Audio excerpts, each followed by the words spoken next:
ہمارے پیارے نبی صلی اللہ علیہ وسلم نے اپنی مبارک انگلی سے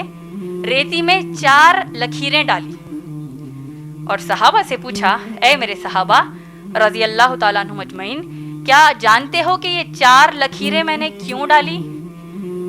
فرما بردار صحابہ رضی اللہ تعالیٰ عنہم اجمعین نے کہا، اے اللہ کے نبی صلی اللہ علیہ وسلم، اللہ اور اس کے رسول صلی اللہ علیہ وسلم بہتر جانتے ہیں، آپ ہی بتا دیجئے کہ آپ نے لکیریں کیوں ڈالی؟ اللہ کے نبی صلی اللہ علیہ وسلم فرماتے ہیں کہ ان 4 لکیروں میں کی ہر ایک لکیر کائنات کی ایک عظیم عورت کی مثال ہے، اور اللہ کے نزدیک یہ 4 سب سے نیک عورتیں ہیں، اور انشاءاللہ جنت میں سب سے پہلے یہ 4 داخل ہونے والی ہیں۔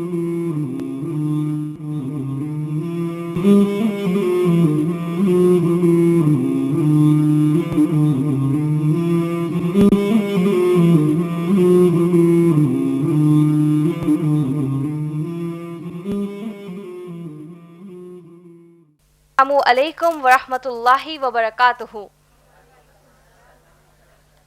انشاءاللہ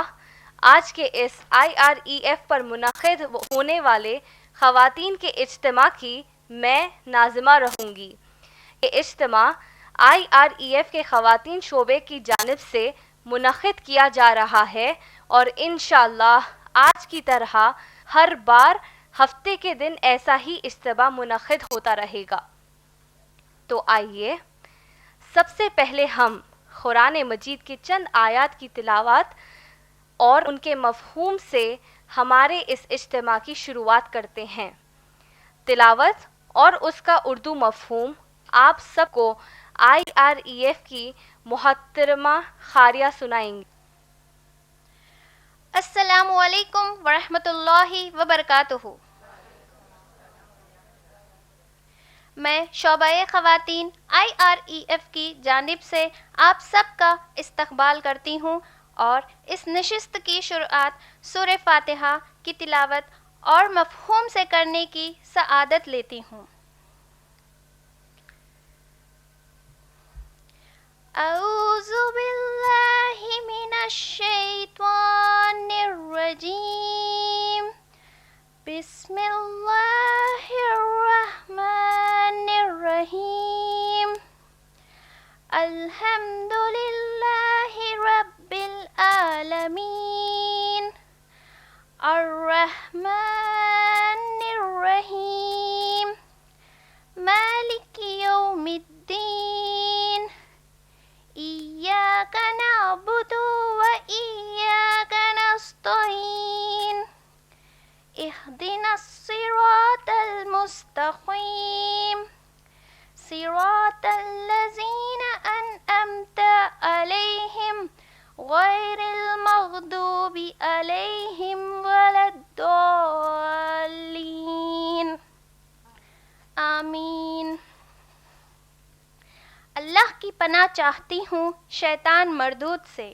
اللہ کے نام سے جو سب سے زیادہ رحمان اور رحیم ہے۔ تمام تعریفیں صرف کائنات کے رب اللہ کے ہی لیے ہیں، جو نہایت مہربان اور سب سے بڑا رحم کرنے والا ہے۔ قیامت کے دن کا اکیلا فیصلہ کرنے والا مالک ہے۔ ہم وعدہ کرتے ہیں کہ سوائے آپ کے اے اللہ کسی کی عبادت نہیں کریں گے، اور نہ ہی آپ کے سوا کسی سے مدد مانگیں گے۔ اے اللہ، آپ کا پسند کیا ہوا سیدھا راستہ چلا دیجیے، وہ راستہ جس پر ہم سے پہلے چلنے والوں کو آپ نے انعامات عطا کیے۔ اس راستے سے بچائیے جس پر چلنے والوں کو آپ نے عذاب دیا، اور اس راستے سے بچائیے جس پر چل کر لوگ گمراہ ہو گئے۔ آمین۔ جزاک اللہ خیر۔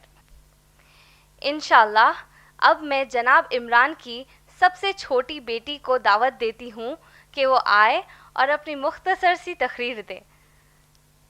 امت المہمی۔ الحمدللہ حفاظہ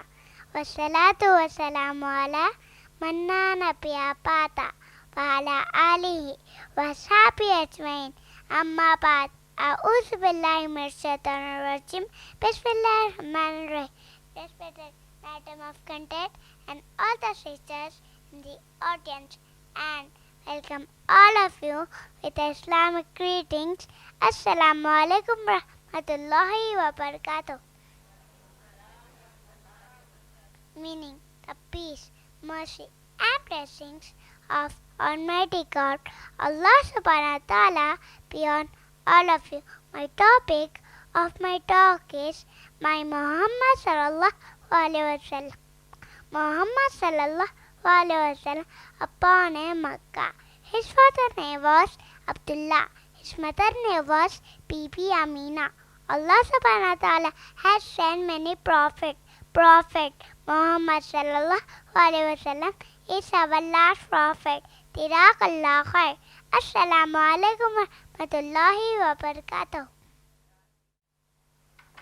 بسم اللہ، آپ سب کو میں IREF کے شعبے خواتین کی جانب سے تہہ دل سے استقبال کرتے ہوئے IREF کا بنیادی تعارف دینا چاہتی ہوں۔ IREF یعنی Islamic research and educational foundation ایک اسلامی دعوتی ادارہ ہے جس کے بانی و صدر جناب عمران ہیں۔ IREF کی بنیاد ہمارے اس دور کے سب سے مشہور اور معروف مبلغ دین شیخ احمد دیداد رحمۃ اللہ علیہ کے دعوتی کام کے نہج پر رکھا گیا ہے۔ شیخ احمد دیداد مانا جاتا ہے کہ ڈاکٹر ذاکر نائک اور جناب عمران کے استاد ہیں، جن سے متاثر ہو کر ان دونوں نے شیخ احمد دیداد رحمۃ اللہ علیہ کی طرح اسلامک دعوتی کام کی شروعات کی۔ IREF Islamic research and educational foundation اپنے شہر حیدرآباد میں سن 1998 یعنی 1998 عیسوی میں حکومت ہندوستان سے اجازت لے کر شروع کیا گیا ہے۔ الحمدللہ IREF کا بنیادی مقصد ماشاءاللہ اسلام کی تبلیغ اور تشہیر کرنا ہے اور لوگوں کو اسلام کی دعوت پیش کرنا ہے تاکہ غیر مسلمان کلمہ طیبہ پڑھ کر اسلام میں داخل ہوں اور ساتھ ہی ساتھ غلط عمل کرنے والے مسلمان بھی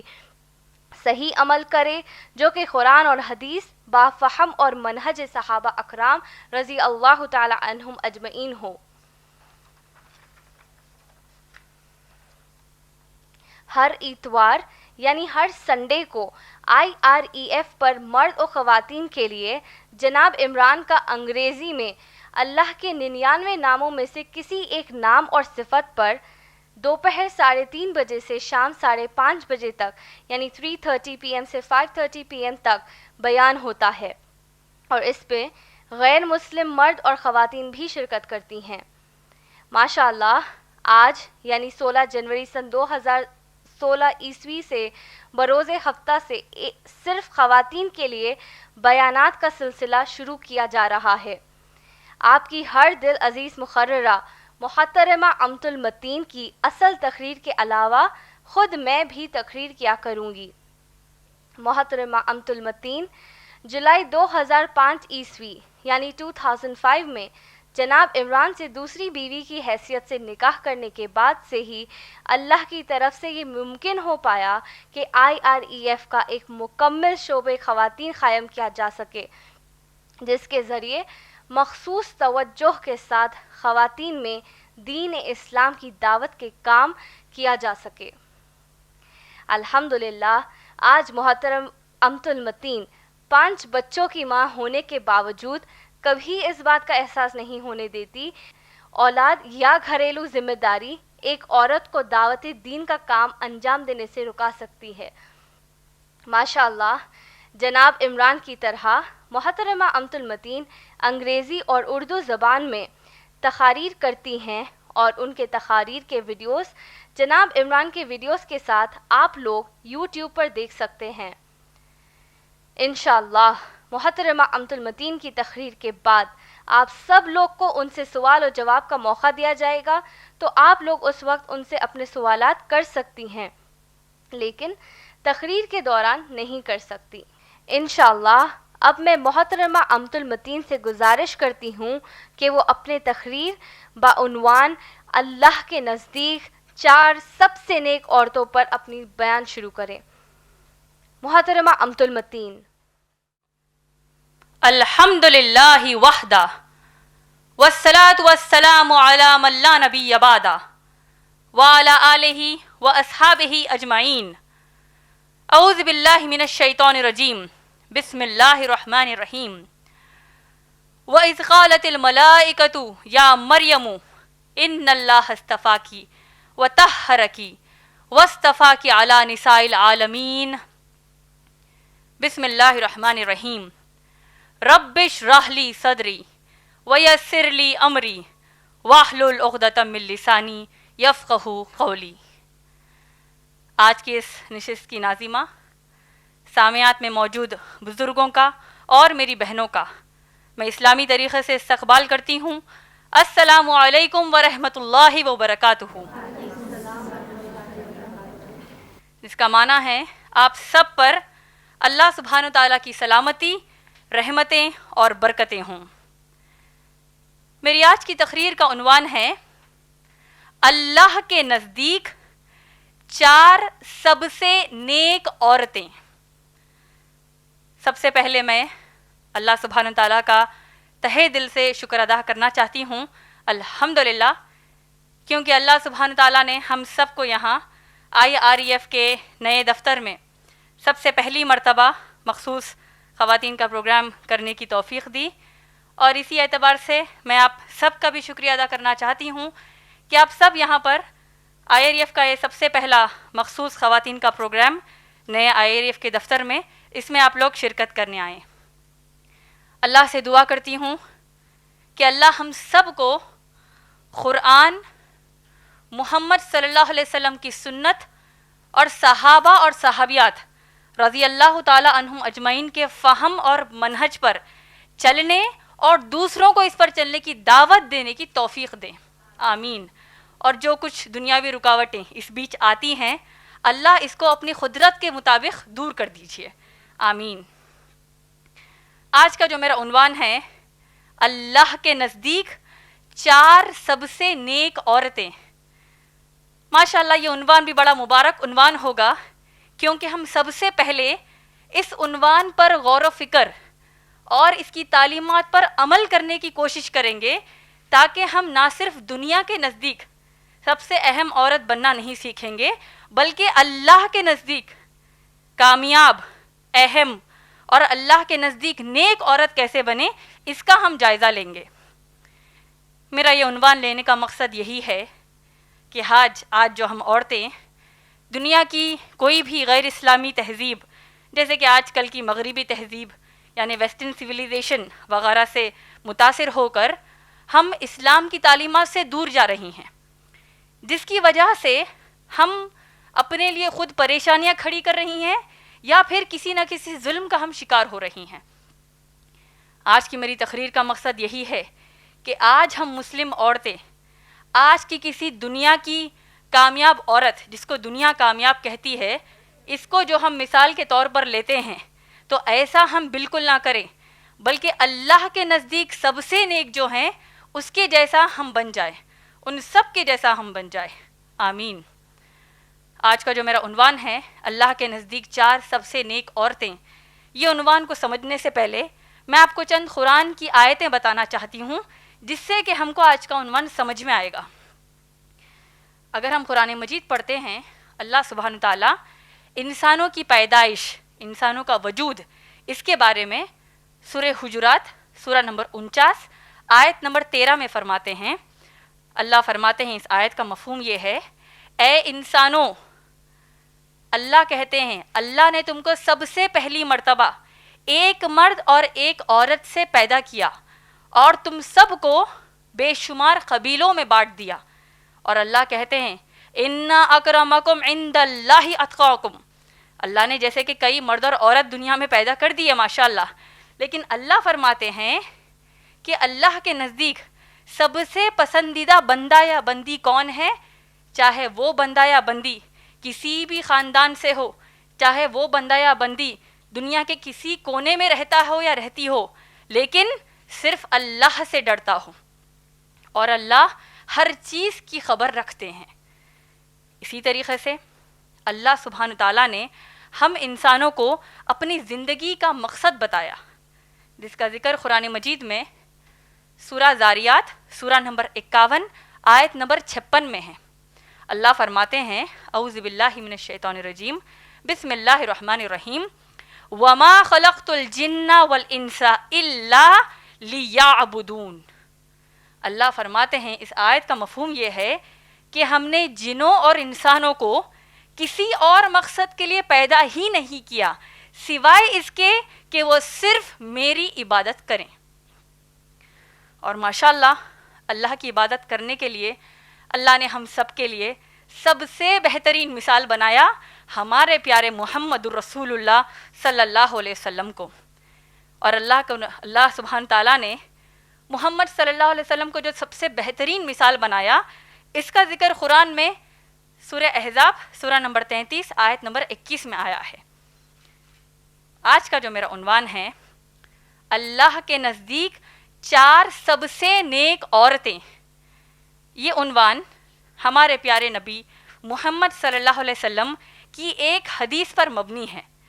جس کا ذکر مسند احمد حدیث کی کتاب جلد نمبر 3 حدیث نمبر 2901 میں آیا ہے. ایک واقعہ بیان کیا گیا ہے جہاں پر ہمارے پیارے نبی محمد صلی اللہ علیہ وسلم اپنے چند صحابہ کے ساتھ بیٹھے ہوئے تھے. اور اللہ کے نبی صلی اللہ علیہ وسلم جیسے کہ صحابہ کے ساتھ ریتی پر بیٹھے ہوئے تھے، ہمارے پیارے نبی صلی اللہ علیہ وسلم نے اپنی مبارک انگلی سے ریتی میں 4 لکیریں ڈالی اور صحابہ سے پوچھا اے میرے صحابہ رضی اللہ تعالیٰ عنہم اجمعین، کیا جانتے ہو کہ یہ 4 لکیریں میں نے کیوں ڈالی؟ فرما بردار صحابہ رضی اللہ تعالیٰ عنہم اجمعین نے کہا اے اللہ کے نبی صلی اللہ علیہ وسلم، اللہ اور اس کے رسول صلی اللہ علیہ وسلم بہتر جانتے ہیں، آپ ہی بتا دیجئے کہ آپ نے لکیریں کیوں ڈالی. اللہ کے نبی صلی اللہ علیہ وسلم فرماتے ہیں کہ ان 4 لکیروں میں کی ہر ایک لکیر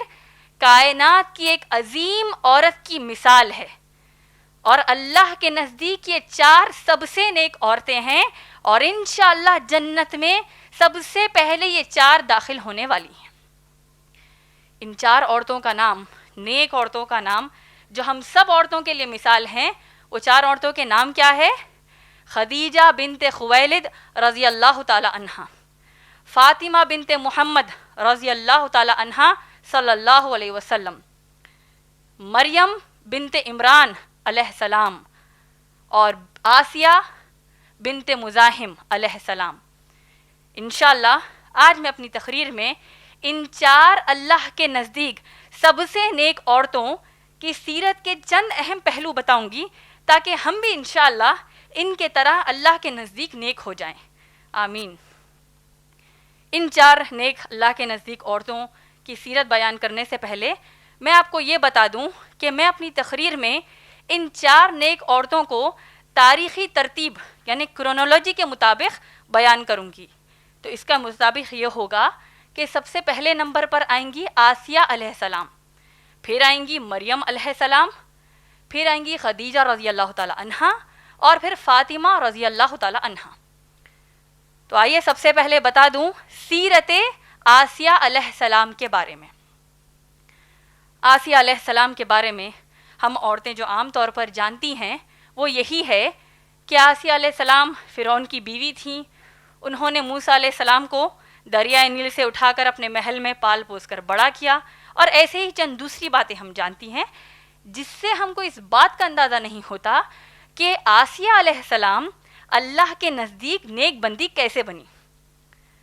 عموماً ہم عورتیں بھی اپنا نام آسیہ رکھتی ہیں. ہم کو یہ جاننا چاہیے کہ عربی میں آسیہ لفظ 2 طریقوں سے لکھا جاتا ہے. ایک ہے الف سین یا، اور ایک ہے عین صاد یا، اور دونوں کے معنی الگ ہیں۔ الف سین یا، یہ جو نام آسیہ ہے اس کا مطلب کسی کی مدد کرنا ہے، اور عین صاد یا سے جو نام آسیہ آتا ہے اس سے مطلب ہے نافرمان۔ یہی وجہ ہے صحیح مسلم کی روایت کے مطابق کہ اللہ کے نبی صلی اللہ علیہ وسلم نے عمر رضی اللہ تعالیٰ عنہ کی بیٹی جس کا نام آسیہ تھا، جو عین صاد یا سے تھا، اس کو بدل کر جمیلہ رکھنے کے لیے کہا، کیونکہ آسیہ وہاں پر نافرمان اس کا معنی ہے۔ ہماری آسیہ علیہ السلام کا نام الف سین یا سے ہے، جس کا معنی کسی کی مدد کرنا ہے۔ آسیہ علیہ السلام انتہائی ظالم بادشاہ فرعون کی بیوی تھیں۔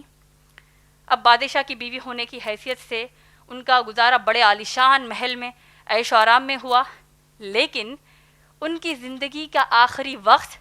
نے انہیں اللہ کے نزدیک نیک بنا دیا۔ میری پیاری بہنوں، ذرا آپ لوگ غور کیجئے کہ قتادہ رضی اللہ تعالیٰ عنہ فرعون کے ظلم کے بارے میں کیا کہتے ہیں۔ قتادہ رضی اللہ تعالیٰ عنہ فرماتے ہیں کہ روئے زمیں پر تمام لوگوں میں سب سے زیادہ سرکش، یعنی سب سے زیادہ گنہگار، ظالم، اللہ کا نافرمان فرعون تھا، لیکن اس کے کفر نے اس کی بیوی یعنی آسیہ علیہ السلام کو کوئی نقصان نہیں پہنچایا، کیونکہ ہماری آسیہ علیہ السلام نے فرعون کے دیے ہوئے عیش و آرام کو انہوں نے ناپسند کیا، اور پھر انہوں نے فرعون کا ظلم سہنا اپنے لیے پسند کر لیا، کیونکہ وہ اپنی زندگی اللہ کی نافرمانی میں گزارنا نہیں چاہتی تھی۔ یہ مخصوص عمل اللہ کو اتنا پسند آیا کہ اللہ سبحانہ تعالیٰ نے قیامت تک آنے والی ہم تمام عورتوں کے لیے آسیہ علیہ السلام کو ہمارے لیے مثال بنا دیا، کیونکہ آسیہ علیہ السلام فرعون جیسے ظالم کا ظلم بھی سہتی ہیں، اور ساتھ میں ڈنکے کی چوٹ پر اللہ ہی کی عبادت کرتی، جو آج آپ اور میں جیسے مسلمانوں کی بس کی بات ہو ہی نہیں سکتی۔ اور آسیہ علیہ السلام سے اللہ سبحانہ تعالیٰ اتنی محبت اسی لیے بھی کرتے تھے کیونکہ انہوں نے ایک مرتبہ بھی اپنی زندگی میں یہ نہیں سوچا کہ وہ تو عورت ذات ہیں، فرعون جیسے ظالم کا مقابلہ کیسے کریں گی، جبکہ فرعون ان پر ظلم کے پہاڑ توڑ رہا ہے، لیکن آسیہ علیہ السلام نے ٹھان لیا کہ مجھے ایمان پہ ہی موت آنا ہے۔ آسیہ علیہ السلام کی سیرت پر اگر ہم غور کریں کہ فرعون جیسے ظالم کا ظلم سہتے ہوئے انہوں نے، آپ اس بات پر غور کیجئے کہ ہمارے اور آپ کے جیسے احساسات رکھنے والی، خواہشات رہنے والی، بلکہ ہم سے بڑھ کر لاکھوں درجے بہتر عیش و آرام کی زندگی گزارنے والی ملکہ آسیہ علیہ السلام یعنی کوئین آسیہ علیہ السلام نے اپنے جسم پر ظلم کو سہنا نہ صرف بہتر سمجھا بلکہ سانس لینے کی طرح ضروری سمجھا، تاکہ اس کے ذریعے ان کا ایمان اللہ پر بچ جائے، چاہے اس کے لیے ان کے ٹکڑے ہو کر ان کی جان نکل جائے۔ قرآن مجید میں اگر ہم سورہ تحریم پڑھتے ہیں، سورہ نمبر 66 آیت نمبر 11، اس آیت کی اگر آپ تفسیر ابن کثیر میں تفسیر پڑھیں گے تو پتہ چلے گا کہ ظالم فرعون آسیہ علیہ السلام کو اپنے سپاہیوں کے ذریعے اتنا مار کھلاتا کہ آسیہ علیہ السلام درد کی تاپ نہ لا کر بے ہوش ہو جاتی، اور کئی بار تو ظالم فرعون خود آسیہ علیہ السلام کو اتنا مارتا کہ وہ پھر بے ہوش ہو جاتی، اور جب آسیہ علیہ السلام بے ہوش ہو جاتی تو گرمی جو تھی اس وقت، گرم ریگستان کی گرمی اور پھر تپتی دھوپ میں، گرم ریتی میں آسیہ علیہ السلام کو وہ بے ہوشی کی حالت میں چھوڑ کر چلے جاتا۔ اللہ سبحانہ تعالیٰ جو اپنی بندی سے اتنی محبت کرتے ہیں، اللہ سبحانہ تعالیٰ آسیہ علیہ السلام کو ایک مخصوص مدد کرتے، اور وہ مدد کیا تھی آپ جانتے ہیں؟ تفسیر ابن کثیر میں آتا ہے سورہ تحریم کی آیت نمبر 11 میں کہ اللہ اپنے فرشتوں کو حکم دیتے کہ تم اپنے پر آسیہ علیہ السلام کے اوپر پھیلاؤ تاکہ اس کی چھاؤں کے ذریعے آسیہ علیہ السلام کو دھوپ کی تکلیف نہ ہو۔ سبحان اللہ۔ جب آسیہ علیہ السلام ہوش میں آتی تو ان کو خود اس اللہ کی مدد کا اندازہ نہیں ہوتا، لیکن پھر بھی وہی آسیہ علیہ السلام جبکہ وہ جانتی ہیں کہ پھر بے ہوش ہونے تک فرعون ان پر ظلم کرے گا، فرعون کے سامنے دلیری سے پوچھتی ہیں، بڑی ہمت سے پوچھتی ہیں کہ میرا گود کا بچہ، میرے رسول موسیٰ علیہ السلام اور ان کے بھائی ہارون علیہ السلام کس حال میں ہیں؟ اور کیا انہوں نے فرعون کی ناکامیوں کو، فرعون کی چال بازیوں کو ناکام کیا یا نہیں؟ جب کبھی وہ یہ سوال کرتی تو ان کو جواب ملتا کہ ہاں، موسیٰ علیہ السلام اور ان کے بھائی ہارون علیہ السلام ہی غالب رہے۔ تو بوڑھی اور کمزور آسیہ علیہ السلام فرعون اور اس کے سپاہیوں کے سامنے بڑے رعب سے اللہ کا نام لیتی اور اللہ کا شکر ادا کرتی، یہاں تک کہ کمبخت فرعون انہیں پھر مار مار کے بے ہوش کر دیتا، یہاں تک کہ فرعون نے اب آسیہ علیہ السلام کو شہید کرنے کی ٹھان لی۔ تفسیر ابن کثیر میں اس سورہ تحریم کی آیت نمبر 11 میں آتا ہے کہ فرعون نے اپنے سپاہیوں کو حکم دیا کہ تم ریگستان کا سب سے وزنی پتھر تلاش کر لے کر آؤ، جس کو ہم گنڈو کہتے ہیں یا پھر بولڈر جس کو کہتے ہیں، سب سے بڑا وزنی پتھر لے کر آؤ اور میری بیوی آسیہ علیہ السلام کے سر پر ڈال کر ان کو مار دو۔ جب فرعون کے سپاہی آسیہ علیہ السلام کے پاس گئے، ان کے سر کے پاس گئے، اور ہماری بیوی آسیہ علیہ السلام اس وقت اپنی نگاہیں آسمان کی طرف کری ہوئی تھی، اور اللہ کی یہ مدد ہوئی کہ اللہ اپنی اس بندی سے اتنی محبت کرتے کہ اللہ نے آسیہ علیہ السلام کو ان کا جنت کا محل آسمان میں دکھا دیا۔ اللہ اکبر۔ اور پھر آسیہ علیہ السلام وہ محل دیکھتے ہوئے اللہ سے اتنی پیاری دعا انہوں نے کی کہ اللہ کو وہ دعا اتنی پسند آئی کہ اللہ نے اس کا ذکر اس قرآن میں کیا۔ سورہ تحریم، سورہ نمبر 66، آیت نمبر 11۔ آسیہ علیہ السلام دعا کرتی ہیں، رب ابنی لی عندک بیتن فی الجنتی، اے میرے رب مجھے آپ کے عرش کے قریب جنت میں گھر دے دیجیے۔ اندازہ کریے میری بہنوں، کیسے وقت میں وہ کیسی دعا مانگ رہی ہیں، وہ بوڑھی کمزور، اب ان کو معلوم ہے کہ اب ان کو مرنا ہے، اتنی پیاری دعا انہوں نے کی اللہ سے کہ اللہ نے قیامت تک پیدا ہونے والے تمام انسانوں کے لیے اس دعا کو ہم سب کے لیے مثال بنا دیا۔ اور آسیہ علیہ السلام جب یہ دعا کرتی ہیں، اللہ کے حکم سے آسیہ علیہ السلام اپنی روح فرشتوں کے حوالے کر دیتی ہیں، یعنی ان کا انتقال ہو جاتا ہے۔ اور جب فرعون کے سپاہی یہ سب کچھ نہیں دیکھ سکتے، وہ وزنی پتھر آسیہ علیہ السلام کے اس جسم پر وہ پھینکتے ہیں جس میں سے اللہ نے پہلے روح نکلوا دی تھی، یعنی آسیہ علیہ السلام کا پہلے انتقال ہو چکا تھا۔ میری پیاری بہنوں، میں آپ سے پوچھنا چاہتی ہوں کہ نہ آپ کا شوہر فرعون ہے، نہ آپ کا بھائی فرعون ہے، نہ آپ کا باپ فرعون ہے، بلکہ ہم سب تو مسلمان گھر میں پلے بڑے ہیں۔ تو میں آپ سے پوچھتی ہوں کہ کیا آپ اپنی مرضی سے قرآن اور نبی صلی اللہ علیہ وسلم کی سنت کی تعلیمات کو اپنے ہاتھوں سے آپ ٹھکرا رہی ہیں یا کوئی آپ پر ظلم کر رہا ہے؟ ظاہر سی بات ہے، آپ لوگ تو یہی کہیں گے کہ ہم کو اللہ کی فرمانبرداری کرنے کے لیے کوئی روک تھام نہیں، ہم پر کوئی ظلم نہیں ہو رہا، تو گویا کہ ہم اپنے آپ سے اللہ کی نافرمانی کر رہی ہیں۔ تو لہٰذا میں یہی چاہتی ہوں کہ آپ سب اللہ کی فرمانبرداری میں جٹ جائیں، یہاں تک کہ وہ وقت نہ لائیے کہ اللہ آپ پر کوئی ظالم کو مسلط کرے۔ اور اگر ایسا ہوا تو پھر اب تک کی زندگی جو ہم نے گنہگاری میں گزاری، اس سے یہی لگتا ہے کہ آسیہ علیہ السلام جیسا ایمان تو ہمارے اندر نہیں، بلکہ تھوڑا بھی ظلم اگر ہم پر ہو جائے تو کہیں ہم اللہ پر ایمان سے ہم مکمل طور پر کہیں ہٹ نہ جائیں، ایسا کبھی نہ ہو ہمارے ساتھ۔ تو آپ اللہ کی فرمانبرداری میں ہمیشہ کے لیے جٹ جائیے۔ یہ تھا سیرت آسیہ علیہ السلام۔ اب آئیے میں اللہ کے نزدیک دوسری سب سے نیک عورت تاریخی ترتیب کے مطابق بتاتی ہوں، اور وہ ہیں مریم بنت عمران علیہ السلام۔ مریم علیہ السلام کے بارے میں ہم کو پتہ چلتا ہے کہ قرآن میں سورہ آل عمران سورہ نمبر 3 جو قرآن کا ہے،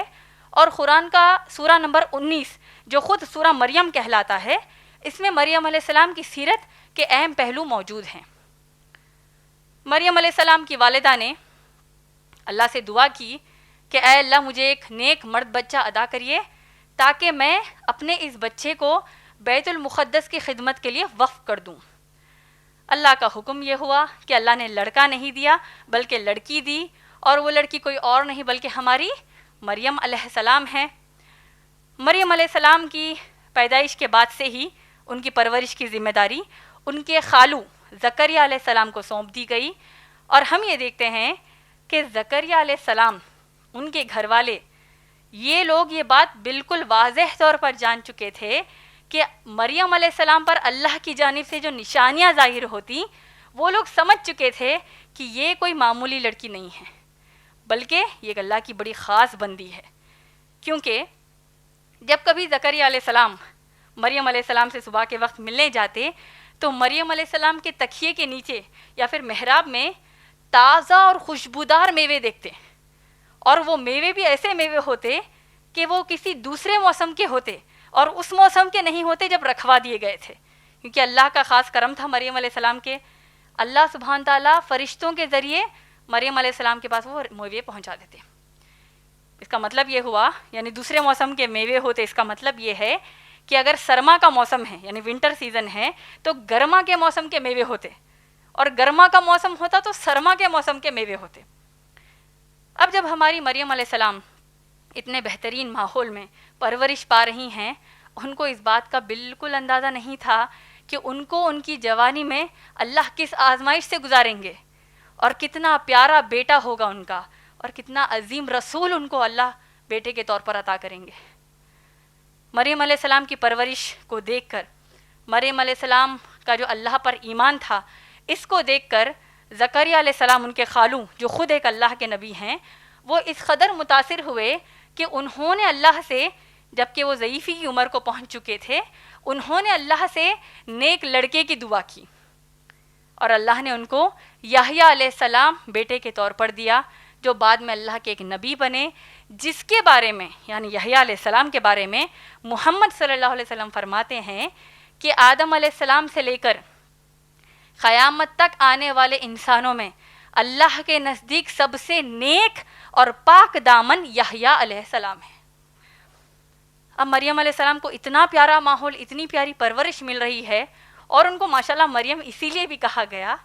کیونکہ وہ انتہائی گوری اور انتہائی خوبصورت تھیں، اور مریم کہتے بھی ہیں جو انتہائی گورے اور انتہائی خوبصورت ہوتے ہیں. تو لہٰذا مریم علیہ السلام اب اس پرورش میں اپنی نوجوانی کو پہنچی تو وہ ایک بہت ہی گوری، بہت ہی خوبصورت اور ایک نوجوان لڑکی بن چکی تھی. اب جب مریم علیہ السلام اپنی بھری جوانی میں تھیں، اور لوگ اب مریم علیہ السلام کے گھرانے کو، یعنی خود مریم علیہ السلام کے گھر کے فرد زکریا علیہ السلام، ان کی بیوی، ان کے تمام گھر والے، اور خود مریم علیہ السلام کی پاک دامنی کی گواہی لوگ دیتے. جہاں معاشرے میں اتنی گندگیاں موجود تھیں، خاص طور پہ زنا جیسا گناہ اتنا عام تھا، لیکن محلے والے، معاشرے والے گواہی دیتے، یقین کرتے کہ اس گھرانے کا ہر فرد اس ہر گندگی سے پاک صاف ہے. اب مریم علیہ السلام کے بارے میں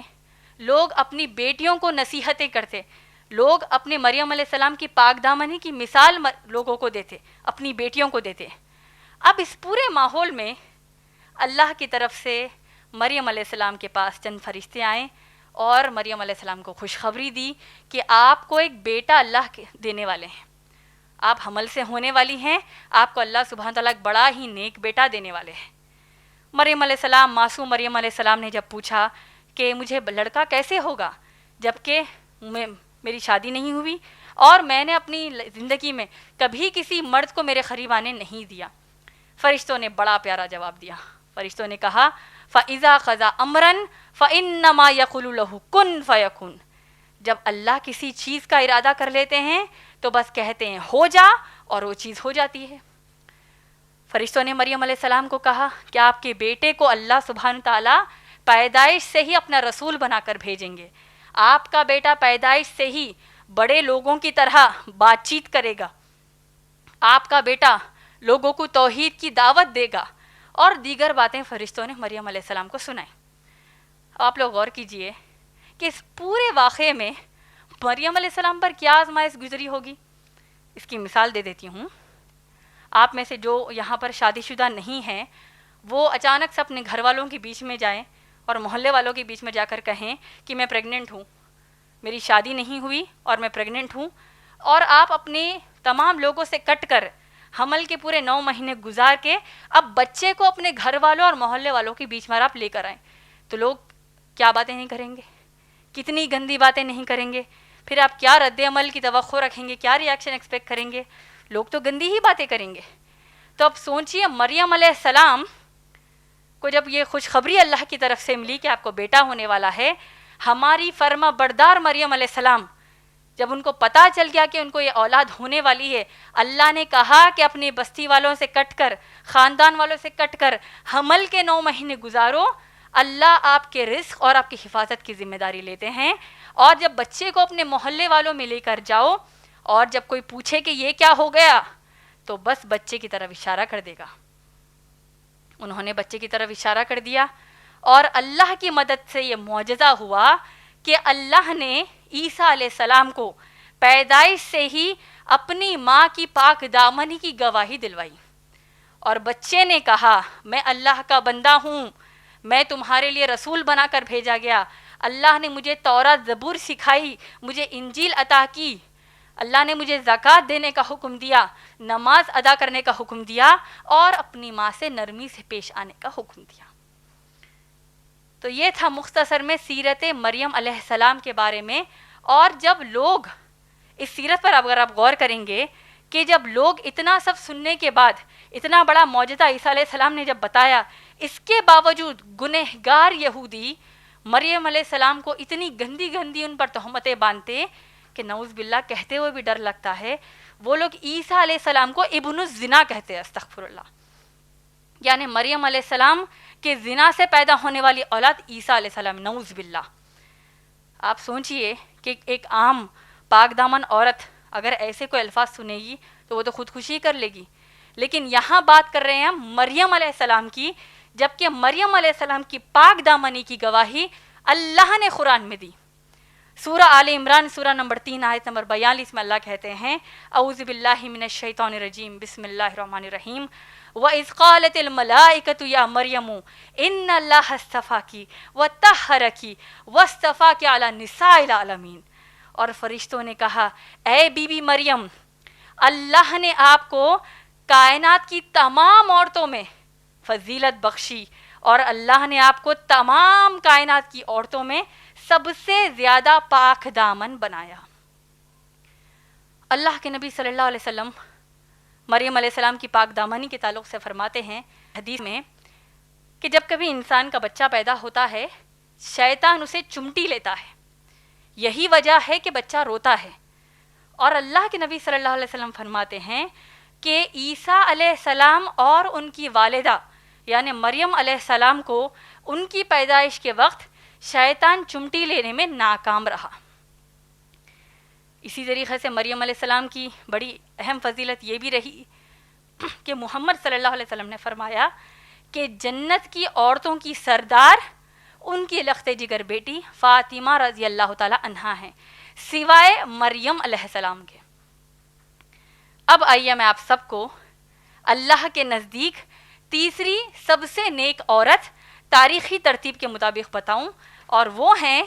خدیجہ بنت خویلد رضی اللہ تعالی عنہا. خدیجہ رضی اللہ تعالی عنہا کی عظمت بیان کرنے سے پہلے میں آپ سب کے سامنے ایک چھوٹی اصلاحی بات کرنا چاہتی ہوں. وہ یہ ہے کہ کئی لوگ خدیجہ رضی اللہ تعالی عنہا کا نام غلط طریقے سے لیتے ہیں. ان کا نام اصل میں خدیجہ رضی اللہ تعالی عنہا ہے. ہم عام طور پر ان کو ختیجہ کہتے ہیں، دراصل نام ہے خدیجہ جس کے ہجے ہیں خا دال یا جیم اور ہا،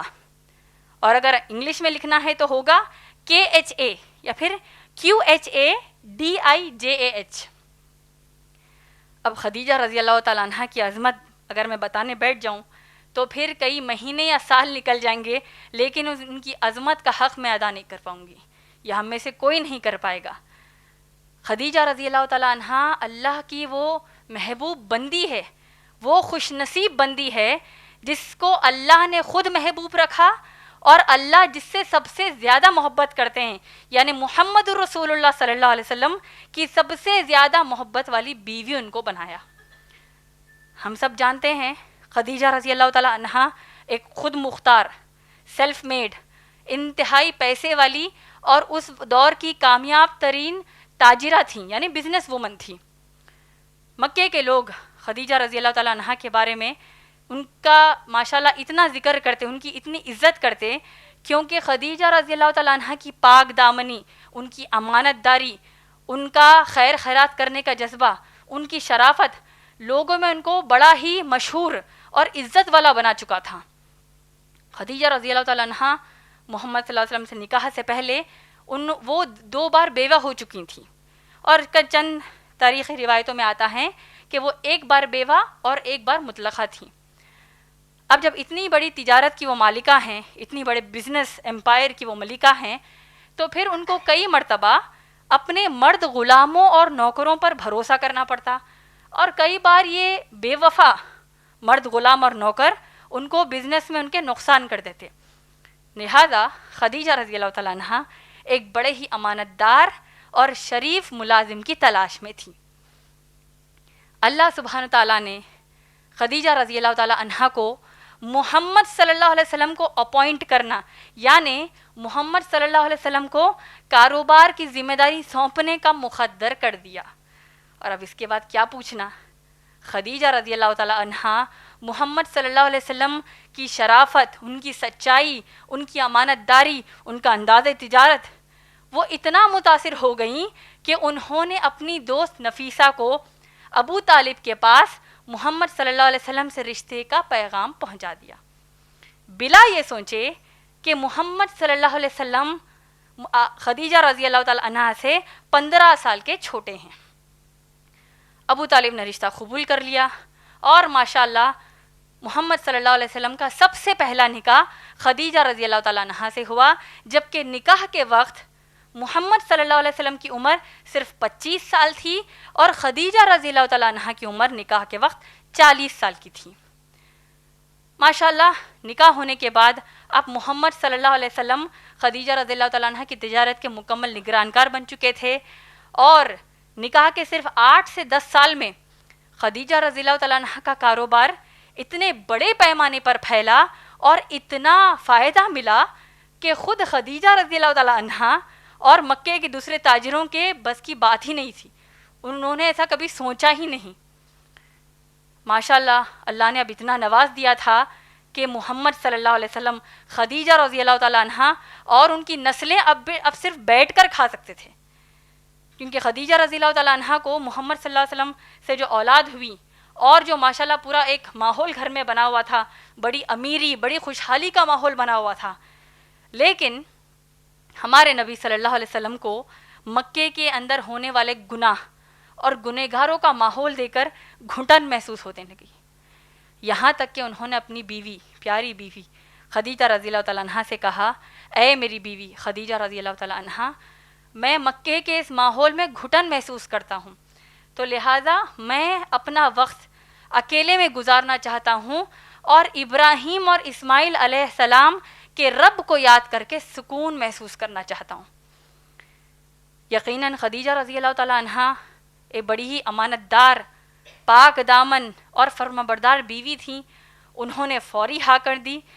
بلا یہ پوچھے اور ایک بار بھی یہ سوال نہیں کیا کہ پھر کاروبار کون سنبھالے گا، بلکہ ان کو اپنے شوہر کی مرضی کی اہمیت، شوہر کی پسند کی اہمیت، شوہر کے سکون کی اہمیت اس قدر فطری طور پر زیادہ تھی کہ انہوں نے ہاں کر دی، اور ان کو یہ بھی معلوم تھا کہ اللہ یعنی ابراہیم اور اسماعیل علیہ السلام کے رب کے سامنے ان کے کاروبار کی کوئی اہمیت نہیں ہے۔ اب جب خدیجہ رضی اللہ تعالیٰ عنہ محمد صلی اللہ علیہ وسلم جب غار حرا کو بار بار جاتے اور ماشاءاللہ سکون اختیار کرنے کی کوشش وہاں کرتے، بالآخر ایک موقع وہ آیا جہاں پر ہم سب جانتے ہیں ہمارے نبی صلی اللہ علیہ وسلم دوڑتے ہوئے غار حرا سے خدیجہ رضی اللہ تعالیٰ عنہ کے پاس آئے اور کہنے لگے، زملونی زملونی، مجھے کمبل اڑاؤ، مجھے کمبل اڑاؤ، کیونکہ اللہ کے نبی صلی اللہ علیہ وسلم بخار سے، سردی سے کانپ رہے تھے۔ اور ہماری خدیجہ رضی اللہ تعالیٰ عنہ نے جب کمبل اڑائی اور بڑے آرام سے دریافت کیا کہ اے میرے شوہر محمد صلی اللہ علیہ وسلم، آخر کیا بات ہو گئی کہ آپ اتنا پریشان ہو گئے؟ اور ہمارے نبی صلی اللہ علیہ وسلم نے غار حرا کا واقعہ بیان کیا کہ ایک جبرائیل علیہ السلام آئے اور انہوں نے مجھ پر قرآن نازل کی، اور اب میں بہت ڈرا ہوا ہوں۔ انسانی فطرت کے مطابق اللہ کے نبی صلی اللہ علیہ وسلم بڑا ڈرے ہوئے تھے۔ خدیجہ رضی اللہ تعالیٰ عنہ کا پہلا احسان دیکھیے، خدیجہ رضی اللہ تعالیٰ عنہ اپنے شوہر محمد صلی اللہ علیہ وسلم سے کہتی ہیں کہ اے میرے شوہر، اس میں اتنا ڈرنے والی کیا بات ہے کیونکہ آپ مجھے اللہ پر یقین ہے کہ اللہ نے آپ کو رسول ضرور بنایا ہوگا، کیونکہ آپ کے اندر رسولوں اور نبیوں کے کردار موجود ہیں، کیونکہ مجھ سے بہتر آپ کو دنیا میں کوئی نہیں جانتا۔ اللہ کے نبی صلی اللہ علیہ وسلم، آپ لوگ غور کیجئے کہ اللہ کے نبی صلی اللہ علیہ وسلم کی کتنی ہمت بنی ہوگی، کتنا بڑا ہمت کا کام خدیجہ رضی اللہ تعالیٰ عنہا نے محمد صلی اللہ علیہ وسلم کو ایسے وقت ساتھ دیا جس کی ہمت بننے پر اللہ کے نبی صلی اللہ علیہ وسلم نے اب ارادہ کیا کہ یہ واقعہ اللہ کی طرف سے ہے، اللہ نے مجھے رسول بنایا۔ اب بار بار غار حرا کو جاتے وحی کے انتظار کے لیے، یعنی پھر سے جبرائیل علیہ السلام آئیں گے اور پھر ماشاءاللہ قرآن نازل ہوگی۔ یہ بات میں آپ کو اس لیے بتا رہی ہوں کیونکہ جب کبھی نبی صلی اللہ علیہ وسلم غار حرا کو جاتے، وہ پہاڑ چڑھ کر غار کے اندر جاتے، ہماری بیوی خدیجہ رضی اللہ تعالیٰ عنہا توشہ تیار کر کے غار حرا کو چڑھ کے جاتی۔ اگر آج آپ اور میں غار حرا کے پہاڑ پر چڑھیں گے تو تھک کر بے دمی ہو جائیں گے، اس کے باوجود کہ سعودی حکومت نے باضابطہ 1000 سیڑھیاں اس پر لگائی ہیں۔ لیکن سب سے اہم بات یہ ہے کہ ہماری بیوی خدیجہ رضی اللہ تعالیٰ عنہا جب غار حرا پر چڑھ کے جاتی، اس پہاڑ چڑھ کے غار حرا میں جاتی توشہ لے کر، تو ان کی عمر 55 ایئرس تھی، 55 سال کی وہ تھیں، لیکن اللہ پر ایمان اور اپنے شوہر محمد صلی اللہ علیہ وسلم کی خدمت نے ان کو ان کی عمر بھلا دیا، اور اللہ کو ان کا یہ عمل اتنا پسند آیا، اللہ اپنی اس بندی سے اتنی محبت کیے کہ اللہ نے خدیجہ رضی اللہ تعالیٰ عنہا کو ان کے زندہ رہتے وقت ہی بڑا عظیم تحفہ خدیجہ رضی اللہ تعالیٰ عنہا کو دیا۔ اب جانتے ہیں وہ تحفہ کیا ہے؟ صحیح بخاری کی حدیث جلد نمبر 9 حدیث نمبر 7497 میں آتا ہے کہ اللہ کے نبی صلی اللہ علیہ وسلم ایک مرتبہ غار حرا میں جبرائیل علیہ السلام کے ساتھ ٹھہرے ہوئے تھے، اور جبرائیل علیہ السلام نے محمد صلی اللہ علیہ وسلم سے کہا کہ اے محمد صلی اللہ علیہ وسلم، آپ کی بیوی خدیجہ رضی اللہ تعالیٰ عنہا غار حرا کا پہاڑ چڑھ کے آپ کے پاس توشہ دینے آنے والی ہیں، تو لہٰذا اے اللہ کے نبی صلی اللہ علیہ وسلم میرا پیغام ان تک پہنچا دیجئے کہ اے نبی صلی اللہ علیہ وسلم، آج میں اللہ کی جانب سے صرف اسی لیے آیا ہوں کہ رب العالمین اللہ سبحانہ و تعالیٰ آپ کی بیوی خدیجہ رضی اللہ تعالیٰ عنہا کو سلام کہتے ہیں۔ اللہ اکبر۔ اور اے اللہ کے نبی صلی اللہ علیہ وسلم، میرا بھی سلام خدیجہ رضی اللہ تعالیٰ عنہا تک پہنچا دینا اور انہیں خوشخبری دینا کہ اللہ نے ان کے لیے جنت میں قصب کا محل تیار رکھا ہے، جو جنت کی سب سے بڑے موتیوں سے بنا ہوا ہے، اور اس محل کی سب سے خاص بات یہ ہے کہ اس میں نہ تھکان ہوگی اور نہ ہی شور شرابہ، بلکہ سکون ہی سکون ہوگا۔ آپ لوگ غور کیجئے کہ اللہ جانتے تھے کہ خدیجہ رضی اللہ تعالیٰ عنہا 55 سال کی عورت اللہ کے نبی صلی اللہ علیہ وسلم کی خدمت کرتے وہ اتنا تھک جاتی تھیں، لیکن انہوں نے اپنی تھکان کو محمد صلی اللہ علیہ وسلم کے پاس کبھی ظاہر نہیں کیا، احساس کبھی ہونے نہیں دیا۔ لیکن آپ غور کیجئے خدیجہ رضی اللہ تعالیٰ عنہا اپنی تھکان اللہ سے کیسے چھپاتی، جبکہ اللہ تو الرحمن اور الرحیم ہے، اور اللہ اپنے بندے کے نیک عمل کو جب تک اجر دیے نہیں چھوڑتے۔ خدیجہ رضی اللہ تعالیٰ عنہ کو جو اولاد ہوئی، 4 بیٹیاں اور 2 بیٹے، محمد صلی اللہ علیہ وسلم سے 2 بیٹے قاسم اور عبداللہ، یہ لوگ بچپن میں ہی ان کا انتقال ہو چکا۔ 4 جو بیٹیاں ہیں، رقیہ، ام کلثوم، زینب اور بی بی فاطمہ رضی اللہ تعالیٰ عنہم اجمعین، یہ 4 بیٹیاں ان کو ہوئی ماشاءاللہ۔ اور اس کے علاوہ محمد صلی اللہ علیہ وسلم کو ان کی ایک بیوی ماریہ قبطیہ رضی اللہ تعالیٰ عنہا سے ایک لڑکا پیدا ہوا جس کا نام ابراہیم ہے، لیکن وہ بھی ابراہیم رضی اللہ تعالیٰ عنہ بھی اپنی پیدائش کے بعد تھوڑے دنوں کے بعد ہی ان کا انتقال ہو گیا۔ خدیجہ رضی اللہ تعالیٰ عنہا کے بارے میں قرآن مجید میں ہم دیکھتے ہیں اللہ سبحانہ تعالیٰ نے محمد صلی اللہ علیہ وسلم کی بیویوں کو امت کی مائیں کہا ہے، جس کا ذکر سورہ احزاب سورہ نمبر 33 آیت نمبر 6 میں آیا ہے کہ اللہ سبحانہ تعالیٰ نے فرمایا کہ اے نبی صلی اللہ علیہ وسلم، آپ کی بیویاں تمام مسلمانوں کی ماؤں کی طرح ہے۔ تو گویا ہماری خدیجہ رضی اللہ تعالیٰ عنہا کو امت کی سب سے پہلی مسلمان، یعنی